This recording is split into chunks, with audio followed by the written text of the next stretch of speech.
मधुरं मधुराक्षरम् आरुह्य कविता शाखाम् वन्दे वाल्मीकि कोकिलम्।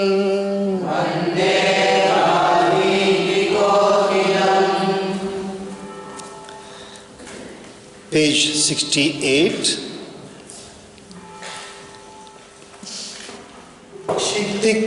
क्षिते क्षमा पुष्कर सन्निभेक्षणा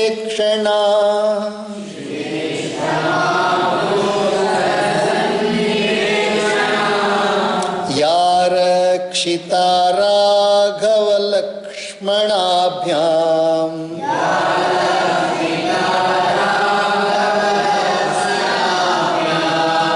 सा राक्षसीभिर्विकृते क्षणाभिः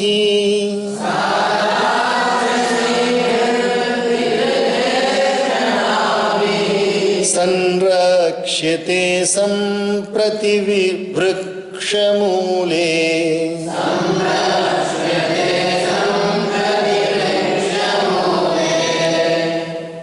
हिमहत नलिनीव नष्टशोभा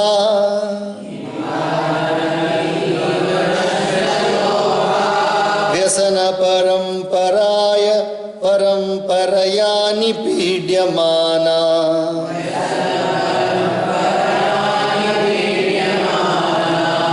सहचर रहितेव चक्रवाकी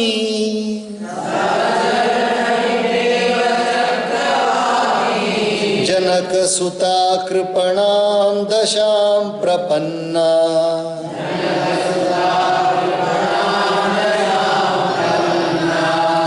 अस्या हि पुष्पावनताग्रशाखा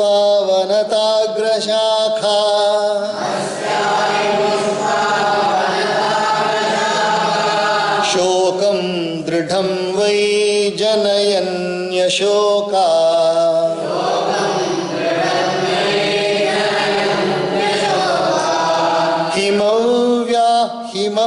हिमव्यपायेन च शीतरश्मिः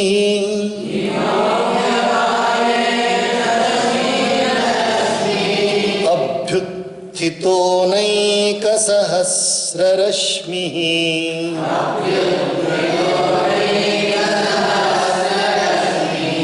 इत्येवमर्थं कपिरन्ववेक्ष्य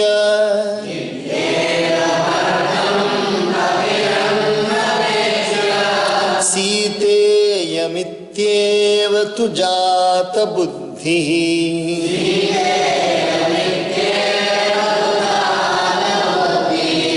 संश्रित्य तस्मिन् निशसादवृक्षे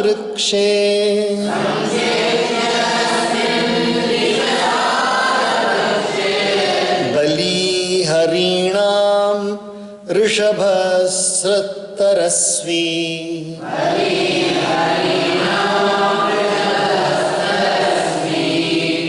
जय जय श्रीमद् रामायणे आर्षे वाल्मीकिये आदिकाव्ये सुन्दरकाण्डे षोडश सर्गः।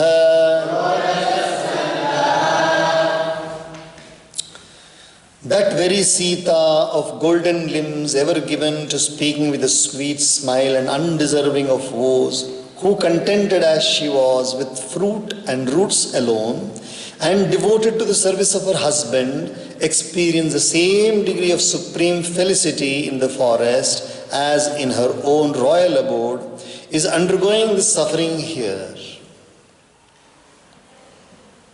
That very Sita of golden limbs, that beautiful Sita, ಆ ಸುಂದರವಾದ ಸೀತಾ ಮಾತೆ ಎಲ್ಲ ವಿಧವಾದ ಆನಂದವನ್ನು ಅನುಭವಿಸಿ, she had to experience all the beautiful things in the palace, but here she is only subsisting on herbs and roots and undergoing this suffering.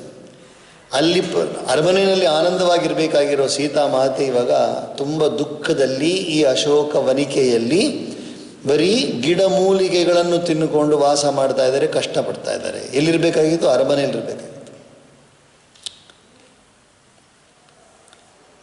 Like a thirsty man yearning to find a place where water is freely distributed to passers-by, Sri Rama, a scion of Raghu, for his part, longs to see this lady rich in chastity, though tormented by Ravana. Like a thirsty man yearning to find a place where water is distributed freely. When there is a summer season and then you are walking on the streets and you have not brought your water bottle, you have forgotten your water bottle, so you look for water, and how parched with thirst you will be. Pipasa, in Sanskrit we say pipasa, the need to drink. ಅಂದರೆ ಬೇಸಿಗೆ ಕಾಲದಲ್ಲಿ ಮಾರ್ಗದಲ್ಲಿ ಹೋಗ್ತಾ ಇರ್ಬೇಕಾದ್ರೆ ನೀರು ತೊಗೊಂಡು ಹೋಗಿ ಮರೆತು ಬಿಟ್ಟಿದ್ದಾರೆ. ಹೆಂಗೆ ನೀರಿಗೆ ನಾವು ಹುಡುಕ್ತೀವಲ್ಲ ಆ ರೀತಿಯಾಗಿ ಶ್ರೀರಾಮ ದೇವಿಯನ್ನು ಸೀತೆಯನ್ನು ನೋಡಬೇಕಂತ. That is how Shrirama is now yearning to see Sita. Sri Rama, a scion of Raghu, will surely derive joy through recovery of her, even as a king deprived of his throne on regaining the land. ಒಬ್ಬ ಮಹಾರಾಜ ತನ್ನ ರಾಜ್ಯವನ್ನು ಕಳ್ಕೊಂಡು ರಾಜ್ಯವನ್ನು ಮತ್ತೆ ಪಡೆದರೆ ಎಷ್ಟು ಸಂತೋಷ ಪಡ್ತಾರೋ ಅಷ್ಟೇ ಸಂತೋಷ ಶ್ರೀರಾಮರಿಗೆ ದೇವಿ ಸೀತೆ ಮತ್ತೆ ವಾಪಸ್ ಸಿಕ್ಬಿಟ್ರೆ. Once again will be happy like he got back his kingdom. Deprived of all coveted enjoyments and bereft of her kinsfolk, she preserves her body, desirous as she is of meeting him. ಇಷ್ಟು ಕಷ್ಟ ಆದರೂ ಕೂಡ ಸೀತಾಮಾತೆ ಶರೀರ ಅಂದರೆ ರಾಮನಿಂದ ದೂರ ಆಗಿಬಿಟ್ಟಿದ್ದಾರೆ, ಆದರೂ ಕೂಡ ದುಃಖದಲ್ಲಿ ಅಥವಾ ಶರೀರ ಬಂದು ಕೆಟ್ಟು ಹೋಗಿಲ್ಲ, ಶರೀರ ಬಂದು ಅಂದರೆ ರೋಗ ಬಂದಿಲ್ಲ. ಏನಕ್ಕಪ್ಪ ಅಂತ ಹೇಳಿದ್ರೆ ಮನಸ್ಸು ಎಲ್ಲಿದೆ ಅವ್ರದ್ದು, ಸೀತಾಮಾತೆ ಮನಸ್ಸೆಲ್ಲಿದೆ? ಶ್ರೀರಾಮರ ಮೇಲೆ ಮನಸ್ಸಿದೆ. ದೇವರ ಮೇಲೆ ಮನಸ್ಸಿದ್ರೆ ಶರೀರ ಚೆನ್ನಾಗಿರುತ್ತೆ. If the mind is on God, then the body will be taken care of by God. Mind should be on God. She neither sees the ogresses around her nor these trees laden with flowers and fruit.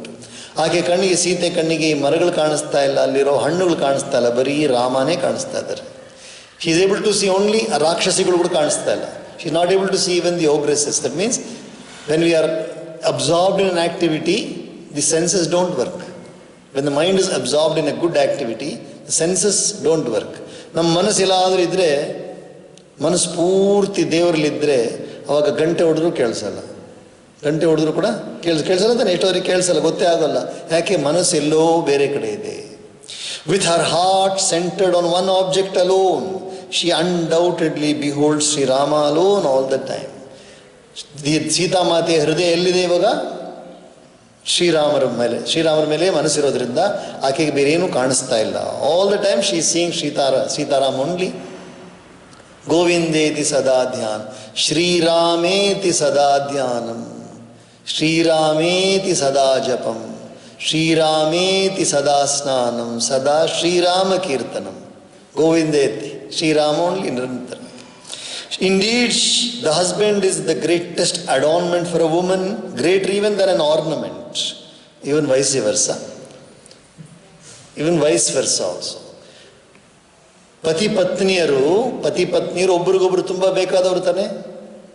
ಗಂಡ ಹೆಂಡತಿ ಅಂದರೆ ಗಂಡನಿಗೆ ಹೆಂಡತಿ ಬೇಕು, ಹೆಂಡತಿ ಗಂಡರು ಬೇಕು. ಇಬ್ಬರು ಪ್ರೀತಿಯಿಂದ ಇದ್ದರೆ ಇಬ್ರಿಗೊಬ್ರು ಬೇಕಾದವರು ತಾನೆ. ಒಬ್ಬರಿಲ್ಲದೆ ಇನ್ನೊಬ್ರು ಬಾಳಕ್ಕಾಗತ್ತಾ? Hence, though deserving of decoration, she no longer looks charming, bereft as she is of her husband. ಆದರೂ ಕೂಡ ಎಲ್ಲ ಅಲಂಕಾರವನ್ನು ಕೊಡಬೇಕಾಗಿತ್ತು ಸೀತೆಗೆ. ಆದರೆ ಇಲ್ಲಿ ಅಲಂಕಾರ ಮಾಡೋಕ್ಕಾಗತ್ತಾ? ರಾಕ್ಷಸನ ಕಡೆ ಇರೋದಲ್ಲ. ಆದರೂ ಅದಕ್ಕೆ ಒಂಥರ ಸಪ್ಪಗೆ ಕಾಣಿಸ್ತಾ ಇದ್ದಾರೆ. Lord Shrirama is really doing something. Lord Sri Rama is really doing something to accomplish in that he is preserving his body even though bereft of her and does not faint through grief. ಅಂದರೆ ಶ್ರೀರಾಮರು ಕೂಡ ತನ್ನ ಶರೀರವನ್ನು ಕಾಪಾಡಿಕೊಳ್ಬೇಕು ಅನ್ನೋ ಉದ್ದೇಶದಿಂದ ಸೀತೆಯನ್ನು ನೋಡಬೇಕೋ ಬೇಡ? ಸೀತೆ ನೋಡೋದಕ್ಕೋಸ್ಕರ ಶ್ರೀರಾಮ ತಮ್ಮ ಶರೀರವನ್ನು ಕಾಪಾಡಿಕೊಳ್ತಾರೆ. Shriram is holding back his body and his health and everything only for the sake of joining Sita once again. My mind too is seized with anguish on finding this lady with dark, long, hanging hair and lotus-like eyes, afflicted though deserving of happiness. Hanumantha ಹೇಳ್ತಾ ಇದ್ದಾರೆ, ನನಗೂ ಕೂಡ ಮನಸ್ಸು ತುಂಬ ಬೇಜಾರಾಗ್ತಾ ಇದೆ ಸೀತೆನ ಈ ಥರ ನೋಡಿ. ಇನ್ನೂ ಸೀತೆ ಹತ್ರ ಮಾತಾಡಿಲ್ಲ ಅವರು. ಮರದ ಮೇಲೆ ಕೂತಿದ್ದಾರೆ, ಮರದ ಮೇಲೆ ಕೂತ್ಕೊಂಡು ನೋಡ್ತಾ ಇದ್ದಾರೆ, ಸೀತೆ ಕೆಳಗಡೆ ಕೂತಿದ್ದಾರೆ, ಆದರೆ ಮಾತಾಡಿಸ್ತಾ ಇಲ್ಲ, ಹಾಗೆ ಕೂತ್ಕೊಂಡು ನೋಡ್ತಾ ಎಷ್ಟು ದುಃಖವಾಗಿದ್ದಾರಲ್ಲ ಸೀತೆ ಅಂತ ಬೇಜಾರಾಗ್ತಾ ಇದೆ ಮನಸ್ಸವ್ರಿಗೆ. She who is forbearing as the earth and whose eyes resemble a pair of lotuses and who was once protected by Sri Rama, a scion of Raghu, and Lakshmana is now being strongly guarded at the foot of a tree by ogresses with deformed eyes. ಅಂದರೆ ಭೂಮಿಯ ಹಾಗೆ ಸಹನಶೀಲತೆ ಇರುವ ದೇವಿ ಸೀತಾ, ಆಮೇಲೆ ಯಾರ ಕಣ್ಣುಗಳು ತಾವರೆ ಹೂವಿನ ಹಾಗಿದೆಯೋ ಮತ್ತು ಯಾರನ್ನು ರಾಮಲಕ್ಷ್ಮಣರು ಕಾಪಾಡಿದ್ದಾರೋ ಆಕೆ ಇವಾಗ ಎಲ್ಲಿದ್ದಾಳೆ? ರಾಕ್ಷಸರ ಮಧ್ಯದಲ್ಲಿ ಕೂತ್ಕೊಂಡಿದ್ದಾಳೆ. ಎಷ್ಟು ದುಃಖವಾದ ಸ್ಥಿತಿ ನೋಡ್ರಿ. Deprived of her charms like a lotus plant blasted by frost, being sore oppressed as she is by a series of misfortunes, Sita, Janaka's daughter, has been reduced to a pitiable plight like a female Chakravaka, red goose bereft of her mate. So deprived of her charms, like ಒಂದು ತಾವರೆ ಹೂವು ಬಂದ್ಬಿಟ್ಟು ಯಾವಾಗ ಅರಳೋದು? ಸೂರ್ಯೋದಯ ಆಗಿದ ತಕ್ಷಣ ತಾವರೆ ಅರಳುತ್ತೆ.